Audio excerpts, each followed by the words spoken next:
आज राज्याचे मुख्यमंत्री आदरणीय देवेंद्रजी फडणवीस साहेबांनी या ठिकाणी महाराष्ट्र राज्याचा अर्थसंकल्प हा आज विधानसभा गृहामध्ये मांडला आणि या अर्थसंकल्पामधून या ठिकाणी ह्या महाराष्ट्राला हा अर्थसंकल्प म्हणजे खऱ्या अर्थाने सर्व शेतकऱ्यांना, सर्व उद्योगांना, सर्व नागरिकांना न्याय देणारा हा अर्थसंकल्प आहे। या अर्थसंकल्पामध्ये खऱ्या अर्थाने माझ्या सोलापूर जिल्ह्याला असेल किंवा माझ्या पंढरपूर मंगळवेढा मतदारसंघाला असेल अतिशय चांगल्या पद्धतीनं निधी देण्याचं काम या अर्थसंकल्पामध्ये झालेलं आहे। आणि या अर्थसंकल्पामध्ये खरं म्हणजे शेतकऱ्यांची कर्जमाफीचं धोरणसुद्धा अतिशय चांगल्या पद्धतीनं या ठिकाणी केलेलं आहे। शिवाय सोलापूर जिल्ह्यामध्ये या ठिकाणी उमेद मॉलचं उभारण्यासाठी सुद्धा या ठिकाणी मंजुरी दिलेली आहे।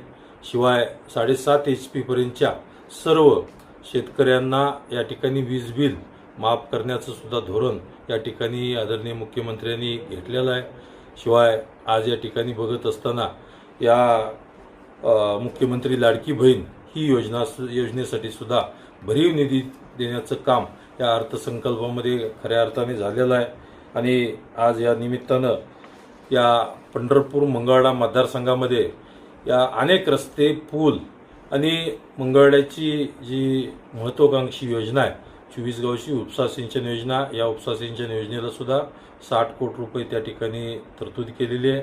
शिवाय 20 कोटीची रस्ते हे मंगळवेढा तालुक्याला दिलेले आहेत। आणि या ठिकाणी पंढरपूर तालुक्यामध्ये जवळजवळ माझ्या मतदारसंघामध्ये आणि तालुक्यामध्ये या ठिकाणी जवळजवळ 421 कोटीचे रस्ते आणि पूल हे पंढरपूर तालुक्यामध्ये दिलेले आहेत। आणि नक्कीच यामुळं माझ्या मतदारसंघामध्ये जवळजवळ 500 कोटीहून अधिक निधी या ठिकाणी देण्याचं काम या अर्थसंकल्पामध्ये आदरणीय मुख्यमंत्री देवेंद्रजी फडणवीस साहेब, या राज्याचे उपमुख्यमंत्री एकनाथजी शिंदे साहेब, या राज्याचे दुसऱ्या आमच्या उपमुख्यमंत्र्या सुनेत्राताई पवार या निमित्तानं खरं म्हणजे या सार्वजनिक बांधकाम खात्याचे मंत्री शिवेंद्र महाराज भोसले आणि या आमच्या भारतीय जनता पार्टी प्रदेशाचे अध्यक्ष रवींद्र चव्हाण साहेब, सोलापूर जिल्ह्याचे पालकमंत्री जयकुमारजी गोरे साहेब